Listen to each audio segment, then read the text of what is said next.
It's time for Bring Your Own Lunch, a podcast for your whole face, with your host, Dave T. Koenig. All right, come on in. Welcome. Have a seat. This is the Bring Your Own Lunch podcast at BringYourOwnLunch.com, the magic of iTunes, the majesty of Stitcher, and however you found your way to download this program, I thank you.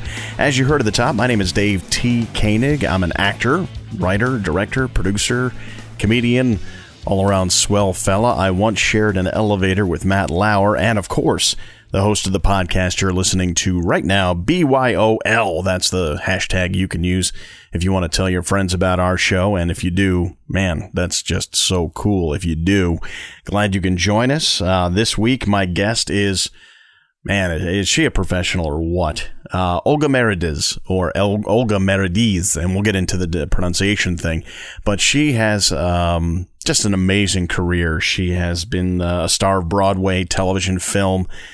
She's done a ton of voiceovers you may have heard, and also is just an all-around good person and somebody I'm glad to call a friend.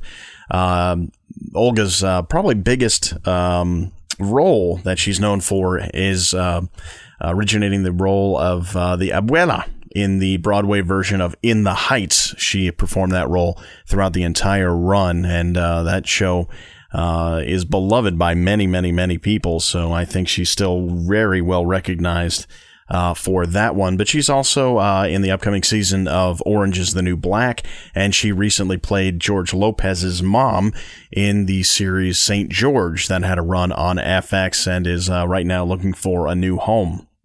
Olga tells us all about her career. She started right off the bat. She's been at it for over 30 years and has seen the business change, and she's watched as things developed and talks about how she's still going strong. I mean, she is far from done, but she's got tons of credits. People that she's worked with include Meryl Streep and Sidney Lumet and Robert Redford, and oh man, there's very little she hasn't done, and her entry into the world of acting is as unique as anyone's we've had on the show so far. I think there's a theme that has occurred in the people that I've had on this show that nobody has so far come up with a prescribed path to become an actor. And in fact, so many of the people I've had on this show started off thinking they were going to do something vastly different. But the pull to become an actor or a performer was so strong that they were drawn to it and they came back to it. And it just goes to show. And I think if there's anything you take from this is that if you follow what you really feel in your heart you want to do, things can happen. But like Wayne Gretzky says, you know, you don't make 100% of the shots you don't take. So if you have that feeling inside of you like, hey, I really want to do that, whatever that is, do it and see where it takes you. There's no sense living life thinking that you can't do something. The best thing you could do is try. And even if it doesn't end up being the thing you thought you wanted to do, at least it takes you on a path towards that thing that you will want to do once you get there. And that's sort of the overall arching theme of the first, 11 episodes of this show. And I hope that's something that you can take with you. This business, it has its challenges. There's no doubt about it. I often think, what can I go? I'm not here to complain. I'm not here to tell sob stories. I'm not here to spread negativity about the business, because this business is awesome. I love this business. I love being an actor. I love being creative. I love the outlet I get. And the fact that I'm paid money to do some of this stuff is just phenomenal. And I can't say a bad word about it. But within that overall feeling of, yeah, this is awesome, there are challenges, no doubt about it. And I'm not saying there's more challenges than any other career, but it can be good, it can be bad, and there's definitely a roller coaster involved. For me this week, actually, it's the aftermath of last week. Last week I had some ups, I had some downs, and I figured I'd just share a little bit just to give you a sense of where I am. One of the highlights of last week is that I got to do a staged reading of a play written by David Libman, who I've worked with before. He is a member of the Actors Studio in New York City, and he's a pretty prolific playwright, and very interesting guy. And his son, Jonathan, is the one who directed that stage reading. And Jonathan and I worked together way at the beginning of my career. I think it was like 2004-ish, where I was in a play called Shameless. And that's a whole nother story in and of itself, but he was an assistant director. We've stayed friends over time, and he and his dad have worked on a few projects together, including this most recent one at the Actors Studio last week, which was called Friedman. It was an interesting story about a family from Russia who immigrates to the United States in the early part of the century, or the 20th century, I should specify, and the trials and tribulations, and discovering in a very short rehearsal process exactly what my character did. I was the matriarch of a family that was trying to live the dream of being in the United States, and what that dream can do to a person. And the sacrifices you make and the concessions you make, and sometimes the compromises you make in trying to live out a dream. And it's kind of a microcosm of being in the business, that's for sure. But I had the very cool opportunity to, for the second time, do a stage reading at the Actors Studio, knowing that that is where some of the most legendary actors have set foot. It's an amazing place in New York City, and if you don't know much about it, you can look it up online, the Actors Studio. But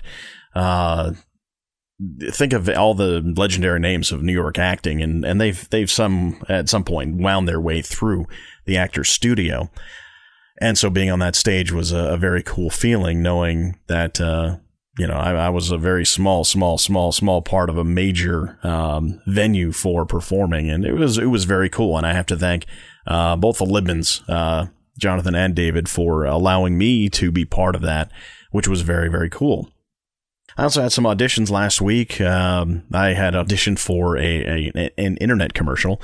And if you say, well, what's an internet commercial? Well, it's just a commercial, but they plan to use it exclusively online. So I went to that audition after a long day. I think I had like 5 things in the city, and I was running around, and that was the last thing on a very hot day.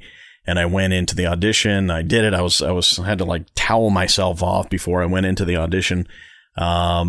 Did that, and then I was like, well, there's no way it was a nice opportunity to be auditioning, but nothing's going to happen out of that. But they asked me to come back for a callback. And in commercials, if you're not familiar with the process, generally speaking, producers, advertising agencies, they want to put together a commercial. They put their crew together. They have their scripts, all that stuff, the creative stuff already taken care of. And one of the last elements of it is that they hold auditions for the actors who are going to appear in the commercial. So you have what's called your first audition. I go through an agent. I mentioned before, Abrams Artists, and they send me to these auditions, and there's a casting director there who runs the audition. And you're put on tape, and then a couple days later, you find out whether or not, well, actually, usually you find out if you've been called back, and that means that they have narrowed down the field of possible candidates to a smaller number. But what that number is ever changing, so you never know how many people that you are actually called back with. But if you make it to the callback, it means that you have passed the first round. At the callback, usually the director's there, some people from the agency, maybe people from the client, the company that actually is being advertised in the commercial, and you do your thing, and then you say goodbye. And you are pretty much just sitting on your hands waiting for word. And what they do is they ask first refusal rights on specific dates. And what that means is that they say, okay, the commercial is going to shoot on Monday and Tuesday. We ask that you give us those 2 dates as a courtesy, that you won't book anything on those dates without us knowing, and give us first refusal. So if we want you, we're going to say, no, we want you to hold those dates. And if you say, hey, can I work another job? They have the right to say yes or no. So that is where first refusal comes from. So I spent the weekend not knowing whether or not I was going to be working on Monday or Tuesday.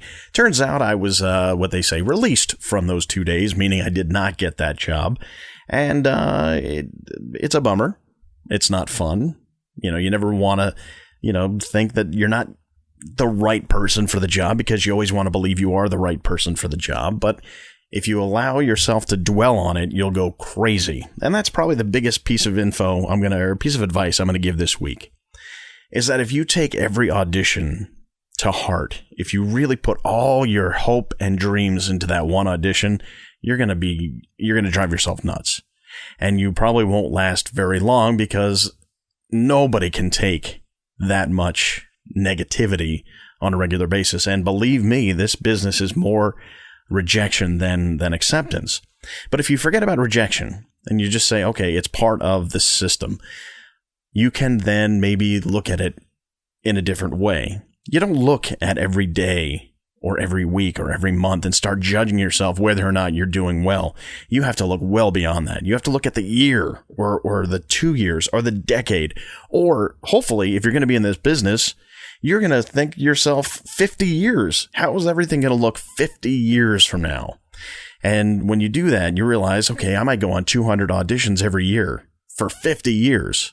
That's 1,000 auditions, right? Let's see, 200 times to 10,000 auditions. My math is no good.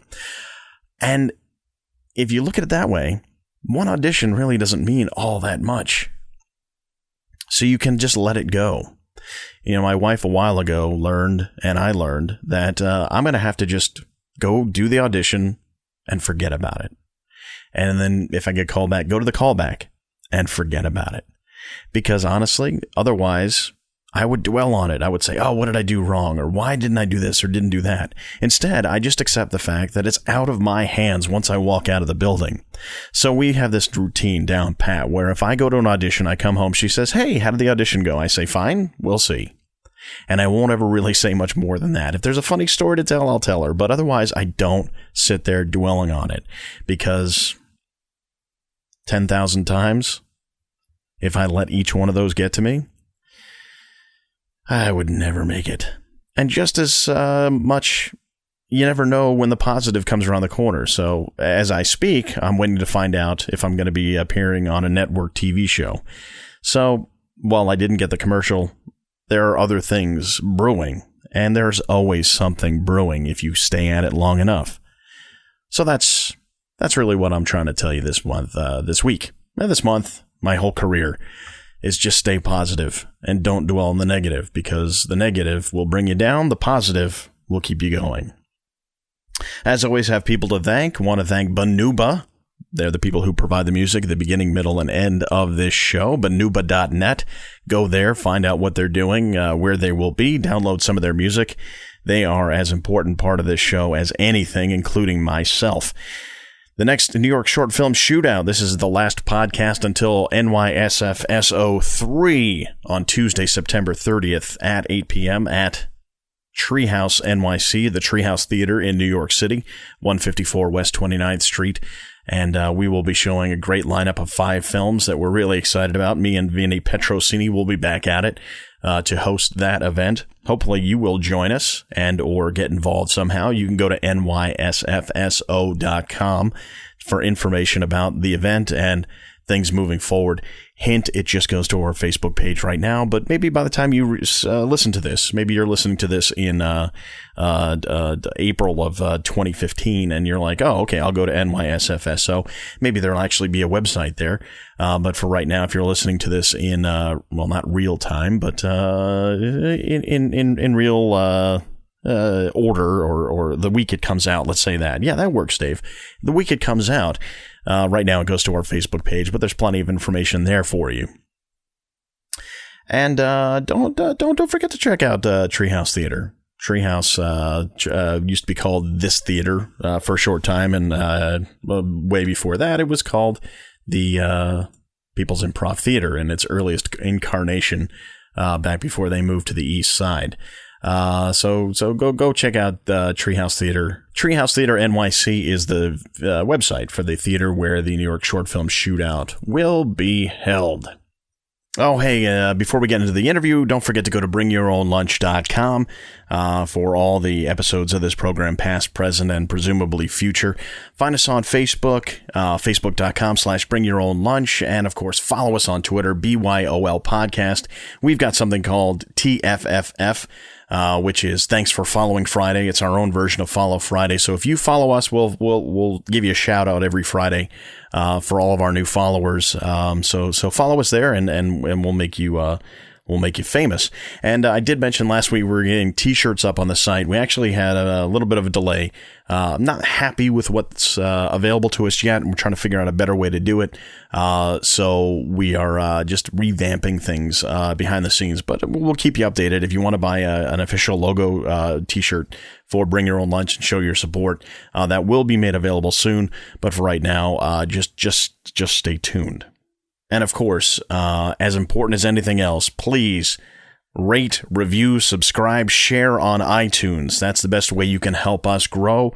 iTunes takes things into consideration, like the reviews it gets and the ratings it gets. And when you share it, I get more downloads, and this thing grows, and I can keep bringing it to you week after week for free, which is really ultimately what I want to do for as long as I can humanly help to do it. So please rate, review, subscribe on iTunes, and that would make me so happy. All right, let's get into it with my friend Olga Merediz. We have a fun conversation. I really enjoyed it. I do challenge her about whether or not she remembers the first job we worked on together, where we were whisked away to a mysterious place somewhere in the tri-state area. But it's a fun chance for us to reminisce about that, and also her amazing career. So here's Olga Merediz. Enjoy. Last time I saw you, by the way, I learned you speak French. Yes. How long do you speak French for? I mean, is that something new, or is that something you... My father spoke French around the house, just little phrases here and there, and so I decided to take it in school. And I started in elementary school just taking French class. And then one of my majors was French literature. And then I went to France to study like one of those junior year abroad things. Uh-huh. And I don't know what it was. I just really liked it a lot. And the culture and the food, of course, and the art and the and all of that. And then I just continued it, and it's not as good as my Spanish. My Spanish I'm fluent. Well, yeah, you're... And my English, of course, I hope.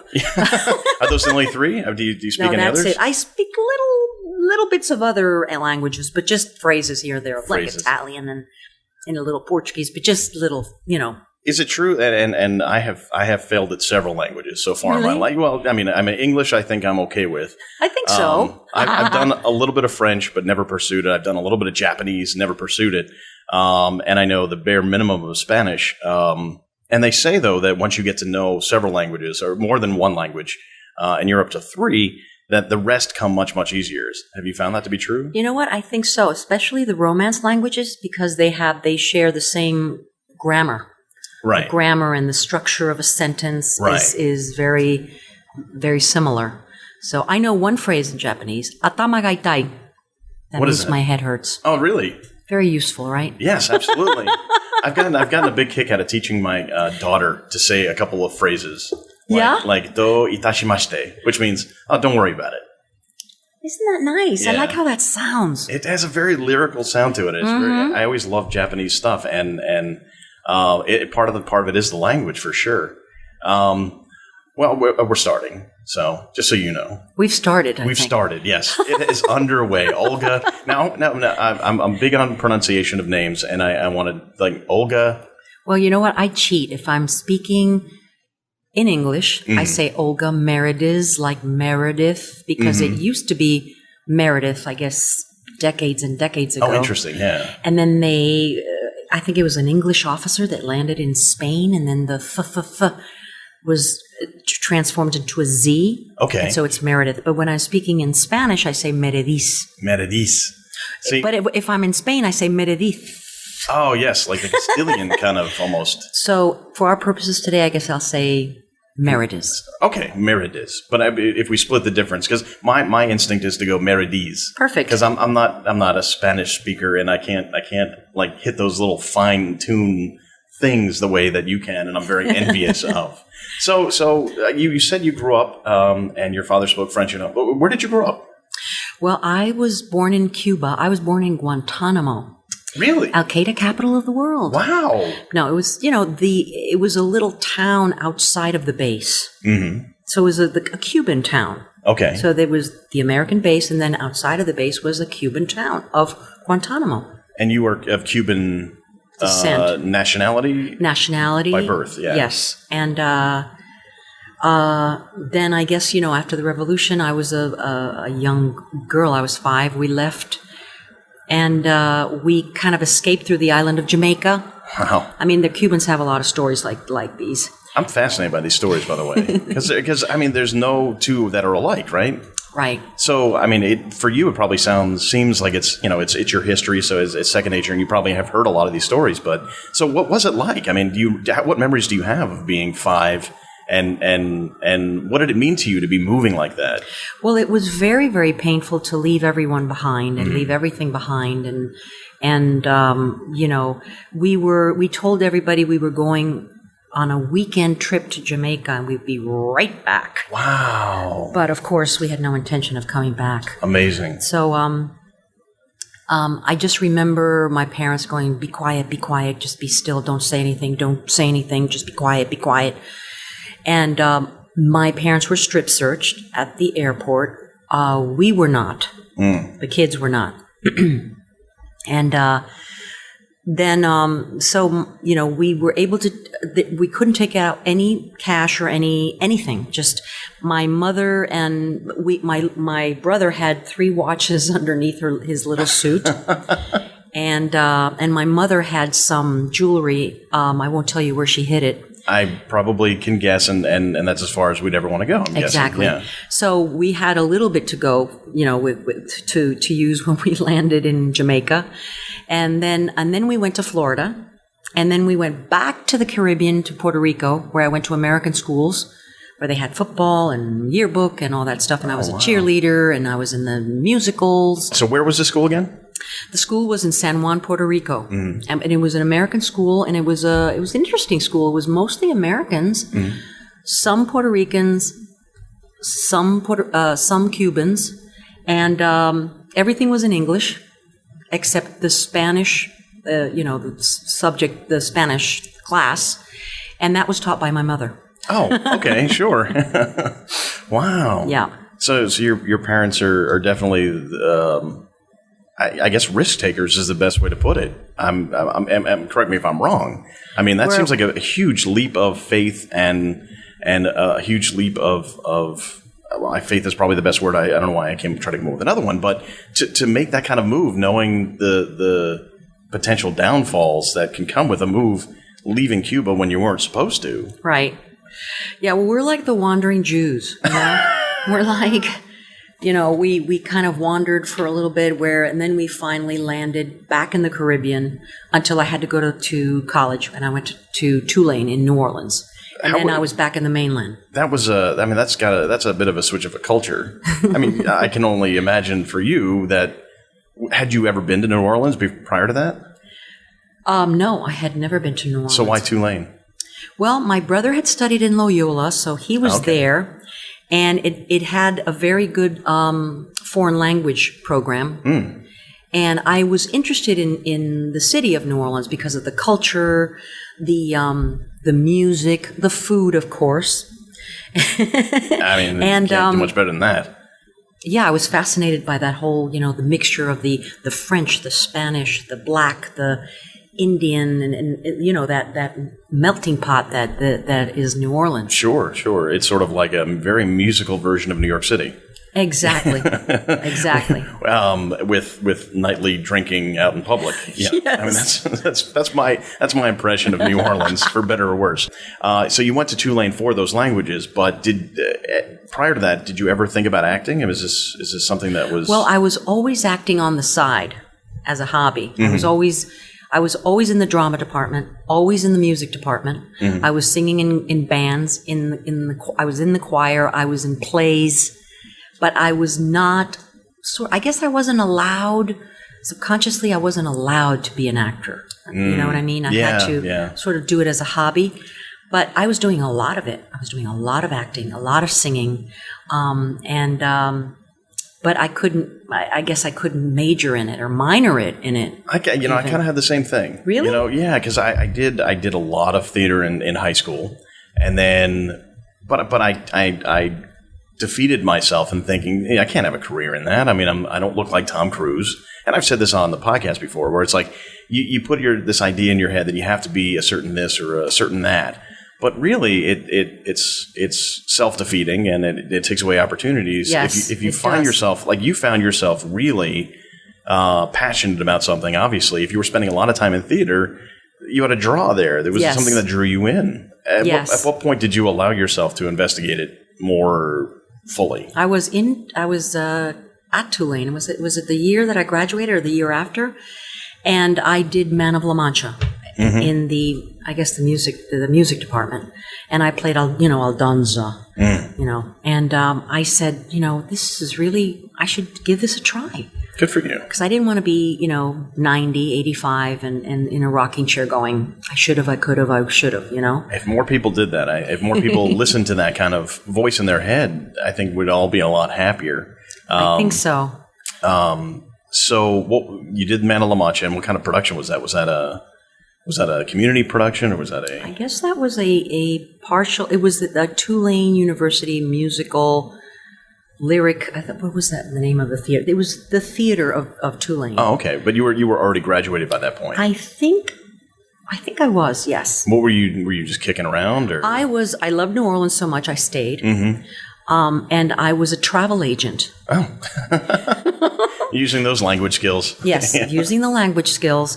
And I was working in a travel agency. Very good. As a travel agent for about a year. Wow. And then you realized that just wasn't for you. Yes. So you made that conscious decision. Did you have any idea what the next step should or could be? Or no, I followed a boyfriend first to Washington, D.C. Okay. And I kind of made a long pit stop there. And I became a Montessori teacher's aide. Okay. For a little bit. Hey, you got to work, right? Yeah, absolutely. And hated it. Kids.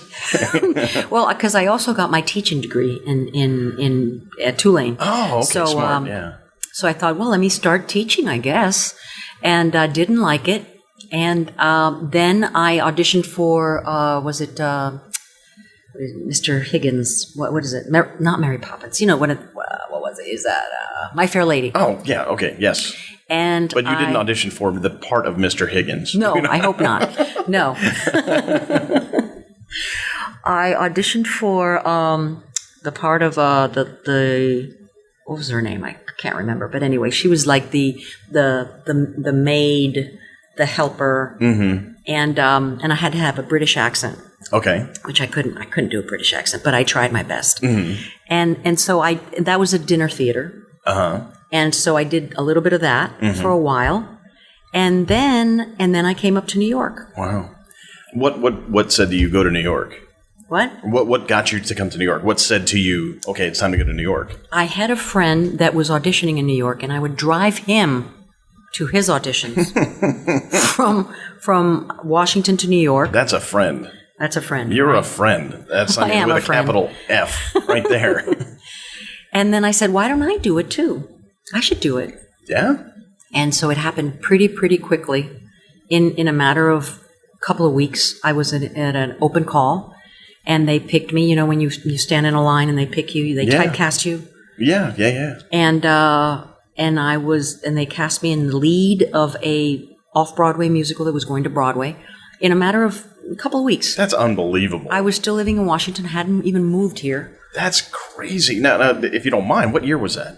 That was 1981. 1981, and you probably then could speak to how the theater industry was back in, I guess people would call that the good old days, I imagine. The good old days, yeah. Yes. You see, you went to an open call for an off-Broadway musical. That's right. Which almost sounds like it today. Doesn't happen anymore. Yeah, exactly. So what was a typical experience, let's say a typical week for somebody who kind of is in the business now back then? Because it seems vastly different from what I ever experience now. I can barely remember, but I will try. You would go to open calls. You would go to open calls at Equity or wherever, and you would just wait in line and wait and see if they would they would cast, they would put you in a line, and they would go, you, everybody else. Thank you very much. And that was your day if you got dismissed then. And that was it. Oh, you'd go to the next one. Right. Right. And there'd be several a day for you to go. Several a day, sure. It's amazing to think about right now. Yeah. Because there's what still is Broadway. That magazine? I'm sorry, I forgot the name of it. The magazine. Backstage? Backstage. Yeah. Backstage. You lived with Backstage. And they were full of open calls. Full of open calls. For paying gigs. For paying gigs, yes. That sounds unheard of. Because now, as you probably can tell better than I can, nowadays it's like there's Broadway and there's paying jobs there. There's off-Broadway, but there's far fewer opportunities there. And then there's lots and lots and lots of off-Broadway non-equity shows that pay nothing. Zippo. Yes, and Hollywood was not mixed up with Broadway. Right, it's two different entities. You did not have Hollywood stars or actors doing Broadway. You just didn't. Right. Much less people who weren't even actors to begin with doing plays and shows. Yeah. Right. Exactly. Wow. So you did, what was the first play you did? What was that show? It was called El Bravo. El Bravo. I think I have a poster here. Oh, really? Somewhere. Oh, that's cool. How long did that stay open for? That was, we did it at the Intermedia Theater, which was an old Yiddish theater in, like on 12th Street and 2nd Avenue. That is a movie theater now. Yeah. And we were there for a few months, I think. And then it was a little bit ahead of its time, and it never made it. It never made it to Broadway, but it had beautiful music, and I played one of the leads. And it was, and everybody would tell me, I remember the cast, you don't even know how lucky you are. You're so lucky. This doesn't happen. And I didn't know what they were talking about. I was like, well, I was at an open call, and they picked me, and here I am. Yeah, right. I thought that's how, That's how it was done. Yes, yeah, everybody exactly. goes through that same experience. Yeah. And everybody was like, no, welcome to New York. No, here's your first role. Yeah. You're so lucky. It's like, no, that doesn't happen like that. And okay, all right. Were they cool about it, or was there resentment? I think they were. Some of them were like, we can't believe you got this role, and you don't even live here. You're in Washington D.C. And I guess there was a little bit resentment. You know, I guess it's understandable. Yeah, yeah. Someone spends 10 years. Yeah. And that got your foot in the door, and I guess you got your equity card right off the bat. Right off the bat, and I'd be getting calls from, William Morris. And, wow. And I was like, there's somebody called William Morris calling me. Who's William Morris? Like that. That's how naive I was. Oh, my gosh. Now, and you had already obviously done a bit of singing. Now, what about the dance aspect of it? Was that an issue, or was that something you had already done, or? Well, I don't know. The dancing and the singing was never an issue. I was a trained singer. And I was one of those singers that moved really well. Okay. So, and I took dance classes and all that stuff. All right, so you had a background in it. I did have a background. Because if I ever think about, besides the fact that I don't necessarily, my singing isn't my strong suit, I would ever be petrified to ever think to go to a musical audition, just because I know people who are there who have trained as dancers, and I'm like, I can't do that. And I went to there's one audition I went to that was like that, where everybody there was like moving really. They said, okay, here you go, 1, 2, 3, 4, and they got the steps, and then I had no idea what I was doing. So I was like, I'm just going to go. They want guys like you. I hope, because they want the guy that just sort of sways, in the sidelines, and then the strong actor. I can sway. Yeah, you can sway. I can sway with the best of them. Yes, exactly. So from that first show, where did you go from there? Then I did a lot of plays at the Public Theater. I was like a resident at the Public Theater. Wow. I was like play after play after musical at the Public. Was that just work begetting more work? Correct. Yeah. I was young. I was hot because I had just come off this El Bravo play, and it was an amazing part, very funny, with great, it was just a great part. I think it was Cindy Adams wrote something on Cindy Adams. I can't remember. That sounds like her. Sounds right. Yeah, she's like 90 years old now, right? Or something. Yeah, I don't know if she's listening to this, but we love you, Cindy. We love you. Yes, we do. I think it was her that wrote something on, so it was, work begets work, for sure. Yeah. And you stuck with that for quite, to this day, you're still doing that kind of work. But you've gone into television. You've gone into films. Yes. What was it like transitioning from doing stage work to doing TV? Was it back then? Obviously, you said Hollywood hadn't gotten involved in theater stuff, and I think at the time, for a while, theater people, wow, that's a really loud siren. That's a good one. I know, it is, isn't it? But it's sort of, it makes you feel like you're in New York. Exactly. We're You're in New York. This is New York. All right, so Hollywood hadn't got involved in Broadway, and to a certain extent, I think theater people were theater people, TV people were TV people, movie people were movie people, voiceover people were voiceover people, and commercial people were commercial people. More so, yes. More so than it is certainly now. So, what got you into also doing television? Well, Dave, it just sort of, at that point, people were just sort of seeking me out. Mm-hmm. I didn't have to do a lot of, I was always a hustler, but they needed a type, my type. Mm-hmm. And so I didn't do a lot of television. I was doing more films for some reason. Okay. And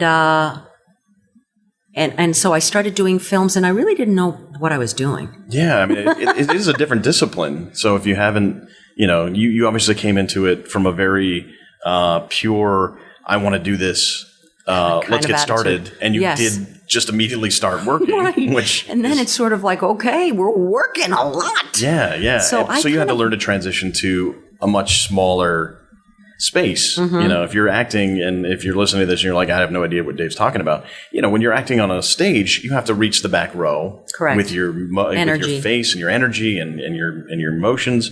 But with film, it's like way less is much more. You have to keep your movement smaller, your expressions much smaller. Yes. How did you learn that process? I think it was, I don't know, I think it was instinctual. Wow. I just did it by instinct. That's great. And I just started working again. I learned on the job. Mm-hmm. I was making mistakes, and I was just learning as I went. Mm.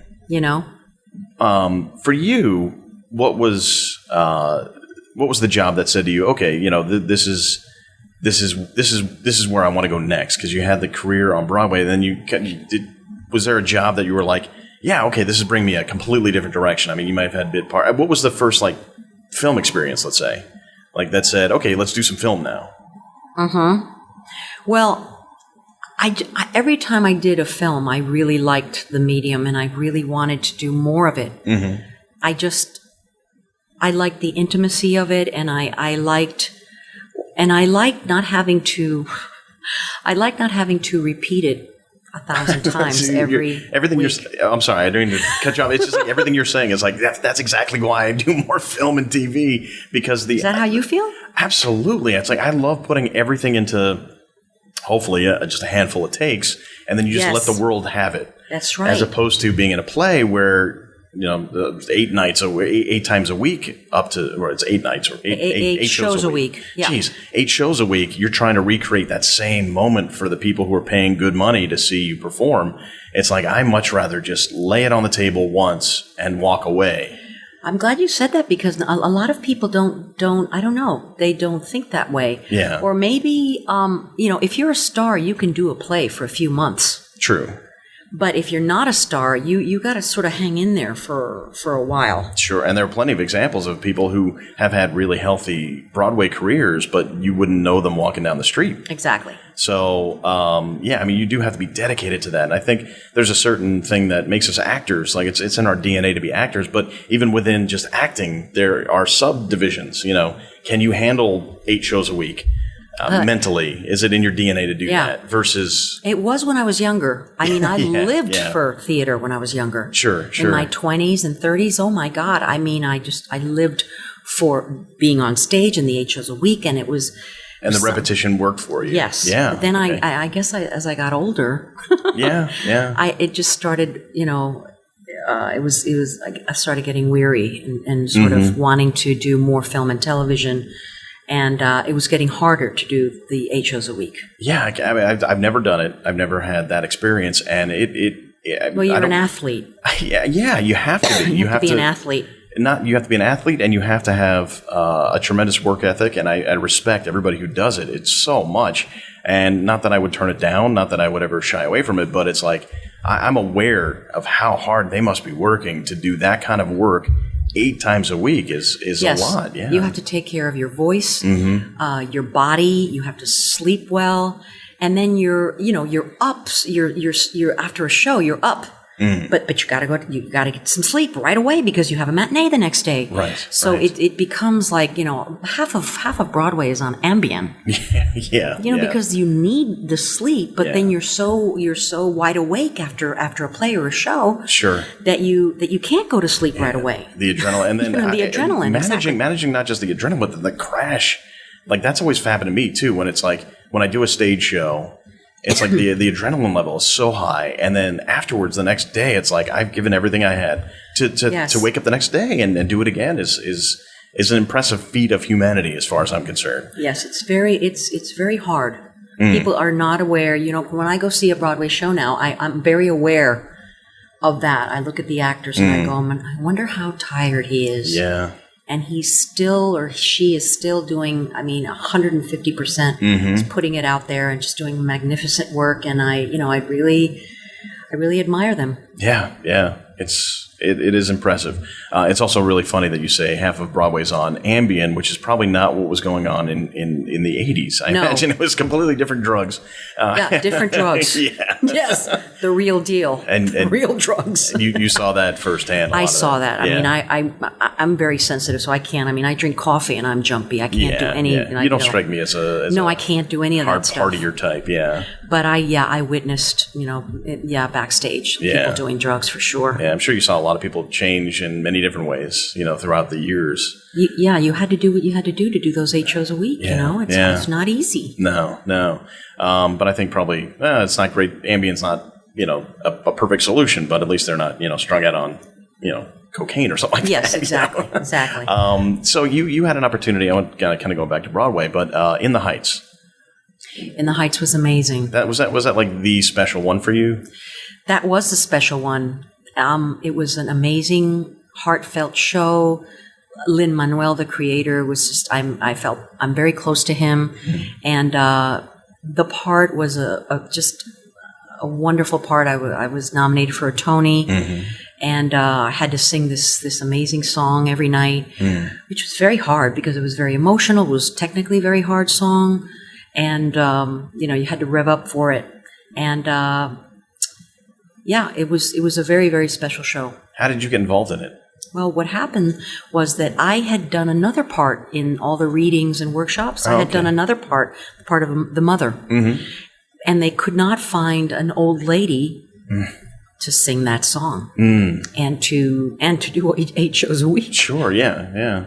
And they searched high and low everywhere for this old lady. And then they just decided to give me a try one day at one of the auditions. And I said, I don't think I can't do this. I don't think I can pull this off and be realistic and really do a good job. And I don't think I can, it's not going to be believable. And I got the part. Yeah, not just that, but you got nominated for a Tony. So I guess it says a lot about whether or not you can handle it. You seem to do pretty well. I had to I had no choice. Yeah. Had to do it. That play was featured, I guess, that year in the Thanksgiving Day Parade. It's actually that performance of that song, which is, I guess, the opening number from that song, is actually one of my favorite live performances on television ever. Really? It's so cool to watch. There's so much energy, and I honestly hadn't been exposed to it prior to that. So it's like, wow, what is this? Because you watch a lot of like those performances, especially nowadays, and it's like dull. But that one had so much life to it. And I was like, wow, that is something, that's great. Whoa, pop my own microphone. But that is great. That show did have a lot of energy. Yeah. It was very exciting. The music just popped, and it was very heartfelt. And people would just see it over and over and over. People love that show. Yeah, and it's impressive what's happened where it seems to be picked up by a lot of schools. As a show to do. One in New York is doing it right now. I think it's called LaGuardia. Oh, there you go. They're doing it, and they're doing it all around the nation. Oh, that's great. Yeah. Do you have any memories of doing the Thanksgiving Day Parade? And have you ever done that before? Yes. Getting up, really early in the morning and being very cold. Yeah, I can imagine. Yeah. And you weren't wearing a heck of a lot. No, right? I was wearing a house coat. That's it. Yeah. But it was so much fun. I bet. We had a blast. Yeah. That's there forever, you know? Yeah. You can see it on YouTube. So if you're listening and you want to say, hey, you just look up, I guess, Thanksgiving Day Parade in the Heights. It's a great performance. So moving on from that, you did get involved in doing some voiceover work. You know, voiceover work, I've been doing it pretty much since day one. Oh, you have? Pretty much since that show that I told you, the first one. And you really nailed it when you first arrived. They're like, yes. Here's the keys to everything, Olga. Welcome to New York. That's why you now own the industry. Good for you. It was kind of like that, Dave. And I thought that's how it went, you know. I thought that happened to everyone. That's so funny.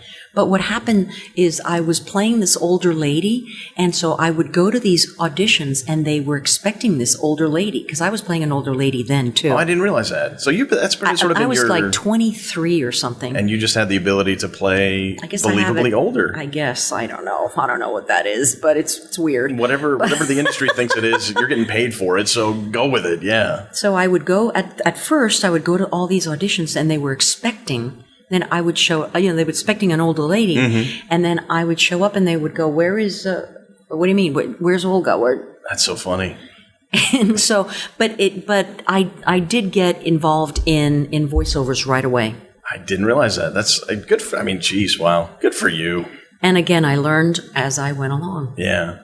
Because again, it's a completely different discipline. That's a whole different discipline, correct. Yeah, and you're actually my sister's hero because of your involvement in certain animated series. Oh, yeah, Dora the Explorer. Do you ever get recognized, I guess, orally? Someone hears your voice and someone says, wait a minute. Yeah, people do say, is that you? Did you do this commercial? Or did you do this? Yeah. Yes, they do. People who know you, but have you ever been... Because, sometimes I'm sure it's happened where you've walked down the street. With as much work as you've done, somebody has obviously stopped you on the street and said, hey, I know you. But yes, they do that too. But just your voice, have you ever been recognized by kids or adults for being in Dora? Not in Dora, because in Dora I've done so many different characters. Yeah.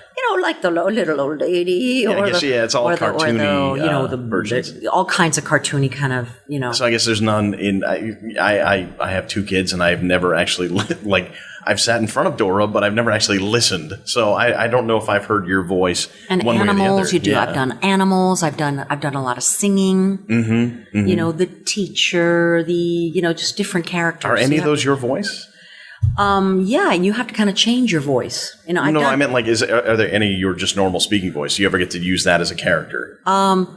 Not really, not in Dora. You have to kind of change it up a little bit. I didn't. Oh, okay. Because I'll be in the same episode, and I'll play maybe two different characters in the same episode. And that's the beauty of voiceover, is that you can do that, right? Which is great. But yes, I think there are several young children who will be very happy to hear that I talked to. I guess it's Dora's abuela. Yes, that's one of the characters. That's one of the characters. And forgive me for not knowing chapter and verse the rest of the characters on Dora. Don't worry about it. I don't know them. So, actually, I wanted to ask if you remember the project you and I worked on where we met. Because I do, and don't feel bad that you don't. But it was a Microsoft commercial. Do you remember this at all? Oh my God! Yes, I do. Coming back to me now. It was a comedic commercial, right? Yes, it was actually one of the strangest experiences I've had in the business, because I don't know if you remember this. It was the gist of it was that we were in a boardroom. Correct. And you tell me what you remember then. We were in a boardroom, and we had to react to something, right? We were having a celebration as though our team just won the Final Four of the NCAA basketball championships, and we were cutting down the screen as though it were the net of the basketball hoop. Oh, do you remember that? Yeah, right, we would cut that thing down. But what was really weird about it is that I still haven't got a clue as to this day where we shot that. Because we went in some kind of van. We were taken in a van. We were taken in a van to some random building, right? Secret location. Like a compound. And then we were driven back to Manhattan, and right? It was like they wouldn't tell us where we were going, and I want to know if you remember the same thing. Yes, it was kind of like that. And then what I do remember is they cut us out of the commercial, some of us. Oh, you guys really? I know it was a big cast. I know it was a big cast, very big cast, and that I know at least one example of somebody who got cut out, but I don't remember who did and who didn't. But I just remember that being so strange. We even stayed in a hotel. Like, they ran over.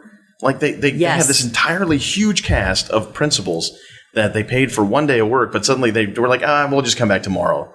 So they booked hotels for us, and I still don't know where we were. I don't know what state we were in. I don't know what town. It was so strange. It was very strange. It was like one of those jury duties that, we were sequestered. Exactly. Jury duty.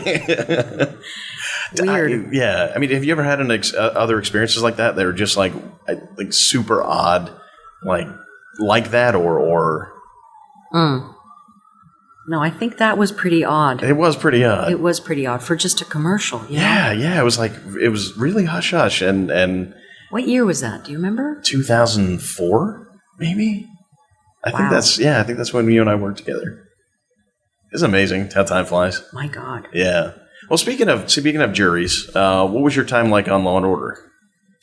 Well, Law and Order, I did a lot of different parts, and I miss it, Yeah. But, I mean, there's still 2 Law and Orders left, right? The Criminal Intent and the SVU. Are they still doing Criminal Intent? I can't remember. Did they not? Are they not? I think SVU may be the only one left. SVU? Okay. Yeah. Sole Survivor. Oh, gosh. Well, I was on there pretty regularly as a judge, as a victim, as a witness, it was just like repertory for New York actors, and it was just, I loved it. Who did you have specific memories of working with on that show?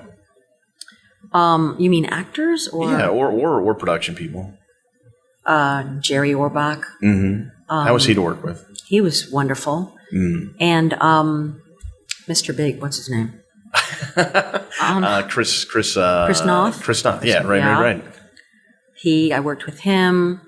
I worked with, a lot of different, because that cast, kept changing. Yeah. What's interesting is that for the most part, I was kind of drilled into me that you get your one shot at Law and Order, unless you're a recurring character.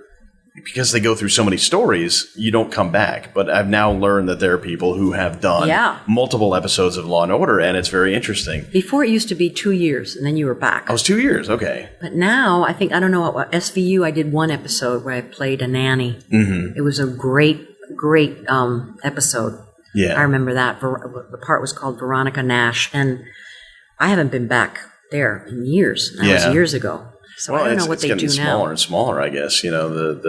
It's winnowed down to the bare minimum SV or Law and Orders at this point. So right. And I mean, it sort of speaks to what things are like now. I mean, that you've seen a lot of change in the industry. Yes. And you've had a couple of experiences that have been very unique for what goes on now in television. I mean, can we talk about St. George a little bit? Yeah, all right, sure. So how did you played George Lopez's mom on that series, right? Which had a 1-season run. What was the experience like for you, first of all? I loved it because I love doing comedy, and I love working with George Lopez. I've worked with him before. I did his first sitcom. I played his aunt in one episode, and I was up for his mother in that original one. Oh, okay. And the other actress got it. Mm-hmm. When they get down to the wire. Sure. And it's between 2 actors. So anyway, it was wonderful to have to. I shot 10 episodes in I think it was 8 days, something like that. That's an amazingly quick pace for anything. Unheard of. I don't know how I did it. Well, your Broadway training, My Broadway training, exactly. Yeah. Exactly. I don't know how. I mean, it was really, really hard work. And we shot out of sequence. Oh, wow. And again, they fired 2 actresses, which I'm sure were great. Mm-hmm. But for whatever reason, TV is very specific. Mm-hmm. And they fired those 2 actresses, and they were looking for this mother. And they went to 3 different countries. They should have just come to New York. I don't know what they were doing. Really? And then it was a wonderful experience. The cast was just lovely, and we got along. And It was great, and I don't know. I don't know what happened. Lionsgate has it now, and who knows? It might have a new life. It might have a new life. Well, that's promising. You never know. Shows have, whereas in the past where a show left the air, that was it. But nowadays, things can actually have the capacity to come back in some form. Yeah, Netflix, Amazon. Oh, yeah, absolutely. And all these, online series. Those are the ones that give me the most hope. I mean, of all of them, because they seem to be thinking outside the box. They seem to be willing to try different and new ideas and different structures and different combinations of things. Like you were on Orange is the New Black. Orange is the New Black, because I love that show. Phenomenal show. And what was it like? You played. I forget what the name of the character was. The character's name is Lourdes, and she is what they call a santera, which is that Afro-Caribbean Santeria thing. And and I just shot the third season, a scene for the third season. So we get to see you again, which is awesome. Right. And can't talk about what happens. No. She's a character. I assume you only speak. Did you speak any English? I'm trying to remember in the episode I saw. Oh no, I only spoke Spanish, which is really cool. Have I ever done that? I think I've ever done that. No. Which is it was kind of cool. It just speaks to the idea that they do different stuff. Like they think outside the box, that they're willing to have a character who doesn't speak English as a main character in this episode of a very popular show. Yeah. And the ratio of men to women is almost unheard of. Yes, it is. Outside of maybe Facts of Life back in the first season, because you just I don't know. I'm just throwing that out there, but it's true that sort of embracing of what's different is what I love about Netflix and Amazon and that's why it's such a hit. Yeah, I think so. There's an audience out there. They want that, It's feeding an audience that feels underserved, and if there's anything that as creators we can do, it'd be great to fill some of those needs. And the fact that there is a venue for this stuff is probably the best thing that's happened in the last 10 years, because you can actually. You can speak to it probably. It's better for you to speak on it. I don't know what I'm saying right here. Tell me what you have seen in the last 15 years or so, like how things have changed. How things have changed. Well, we talked about those open calls, right? That I hear from my young performer friends how that just doesn't exist anymore. Also, the competition is just so impossible because of the digital age, because you can, with a little microphone and a little computer, you can send your tape in from wherever you are, if it's a tape, if it's a voiceover audition. And so you're competing with the whole entire world. Yeah, it's true. Whereas before you would compete with New York only, if you were in LA, with LA only. Yeah, I didn't even think of that. In Miami only. Right. And now you're competing basically with Europe, with London. Yeah. And those Brits are fierce. Yeah. Well, you look at the examples of how many people from the UK and Australia, New Zealand, they come in and they're speaking like fluent, well, not fluent English, that's stupid, but flawless American accents. Because they grew up watching American television. Right. We did not grow up listening to British and Australian shows. True. If we did, maybe we could, work in Australia. We ought to go steal some of their jobs. Absolutely, we should. But give us some more shows we can watch. What is this? Little Britain and what is there? The Office, and we steal their shows that they create, but not we can't hear their accents. We want to hear their accents. We can't go over there and take their parts. That's the problem. That's right. Do you see anything on the horizon besides like Netflix and Amazon that might create some opportunity? Do you for me personally, or for actors in general? Whatever. Well, it's very promising, this whole internet thing and webisodes and all that. It's just people are working more in areas that we wouldn't even think of before. True. And and also writing.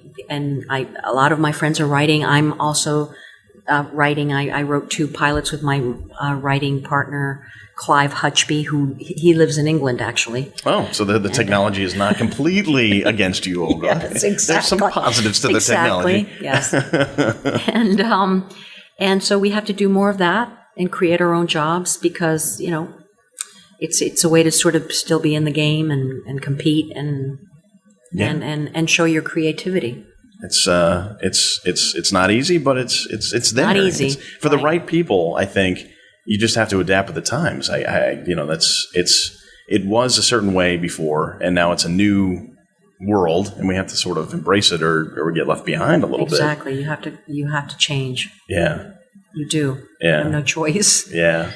You going to stay in New York, you think? Well, I really like New York. Yeah. It's not that I don't like LA. Mm-hmm.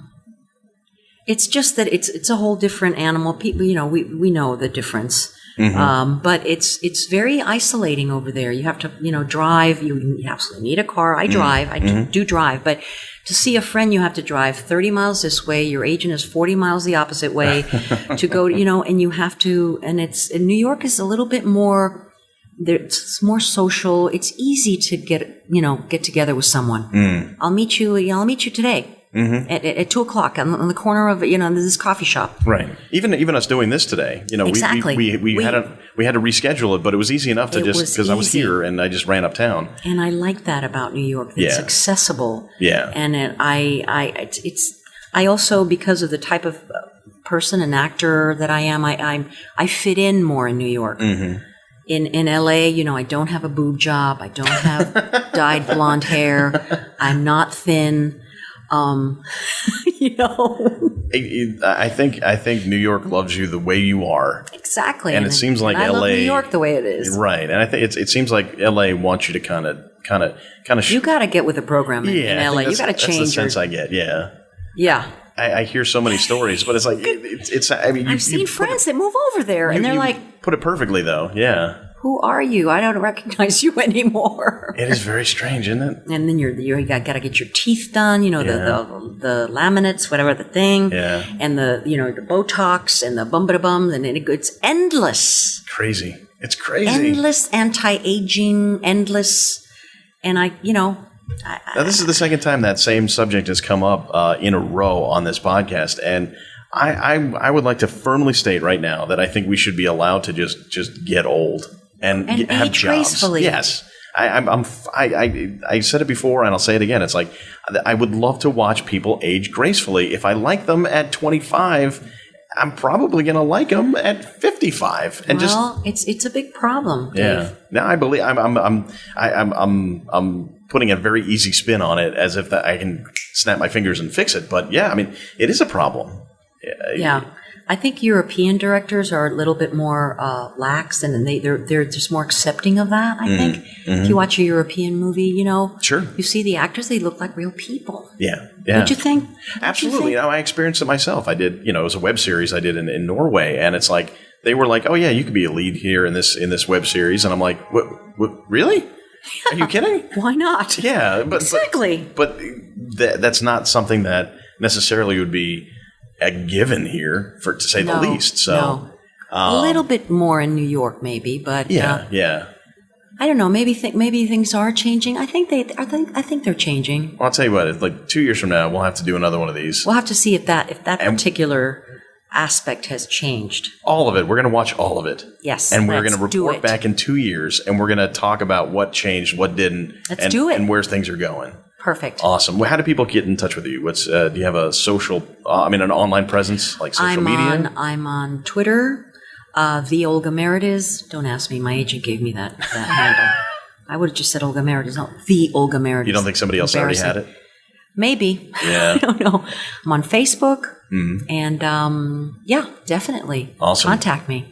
I would love to hear from you. I think everyone will contact you. It's really been a pleasure. Thank you so much for doing this. It's an honor, and thank you. Thank you. The amazingly sweet and humble Olga Merediz, or Olga Merediz. She's awesome, and after we did that interview, she contacted me. She goes, "Yo, I really want to redo that because I think I was really asleep during the interview, and I don't think I did very well." And as you heard, she's awesome. So she's so humble, so nice, and I had a great time talking to her. Don't forget, she'll be in the upcoming season of Orange Is the New Black. Check that out. You can write letters to FX and say, hey, she should have gone with St. George, because that was a good show that Olga was awesome in. And if you want to find out more about Olga, you can go to her website, olgamerediz.com. That's OlgaMerediz.com. Olga Merediz or Olga Merediz, no matter how you pronounce it, that's where you can find her. On our website, bringyourownlunch.com, I'm going to put up videos of her appearance on the Macy's Thanksgiving Day Parade, doing that opening number from In the Heights, because I love it, and I want to share it with you, plus the commercial she and I did together. So look for that. Also, you can find her on Twitter at the Olga Merediz, or Merediz, at the Olga Merediz, TheOlgaMerediz, and of course we'll have a link to that on the website as well. Thank you, Olga. It was a blast, and I am looking forward to talking to you again in 2 years so we can review how things are going. That about does it for another episode and edition of Bring Your Own Lunch. Thank you for being here for it. Of course, we want to thank also Banuba.net. Find out where the music for the beginning, middle, and end of this show comes from, and find out where the band will be, where they're going, and download some of their music because they are great. NYSFSO.com. Find out the information for the New York Short Film Shootout 3 coming up on September 30th. That's Tuesday at 8 p.m. We will be returning to Treehouse Theater, Treehouse NYC, 154 West 29th Street, Treehouse Theater NYC.com for more information about the venue. But of course, if you want to find out about the shootout itself, NYSFSO.com. Of course, as always, go to our website, bringyourownlunch.com, for all the episodes of this program, past, present, and future. Presumably. We've had so many good guests. You can go back and relive some of the awesomeness that has happened thus far. You can find us on Facebook, facebook.com/bringyourownlunch, on Twitter at BYOL Podcast. We will do, thanks for following Friday. Get yourself included in that. So follow us and we will make you famous. And of course, rate, review, subscribe, share on iTunes. That's the best way you can help us out right now. And help us grow this thing, and we can all be growing together, which would be phenomenal.